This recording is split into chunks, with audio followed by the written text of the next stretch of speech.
My parents spoke Yiddish, but usually when we were younger, at least as a secret language. When they wanted to talk behind our backs, they would speak to each other in Yiddish. I mean, I felt like saying that, hello, I'm here, tell me what you're talking about, whatever, and so forth. So they didn't really speak, to us, certainly in Yiddish. Yiddish expressions, we picked up all the time, and phrases and words and what have you. All sorts of things, and sort of like a Yinglish would be created. So a parent might say to me, stop hacken mir a chinik.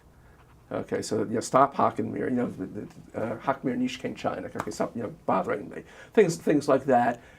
That person, that's she's a galemter, the big, fool, or so and so's a balabusta, is a housekeeper. Good housekeeper. Maybe you picked up a lot of those kinds of expressions. Okay, one of my favorite ones, I think that I picked up, I think in my life, my adult life, my father particularly would always say, "Hey, Vezmir," which is sort of translated means sort of woe is me, I guess. I guess literally it means I have pain.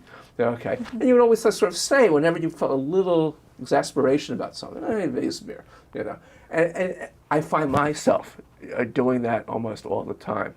My father had quite I think a droll sense of humor.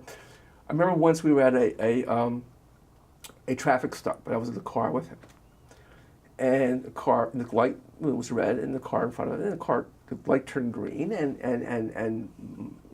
a typical American would slam on his horn. The guy wasn't moving, or yell some kind of curse at the guy. My father very calmly goes, "What are you doing? Waiting for Mashiach?"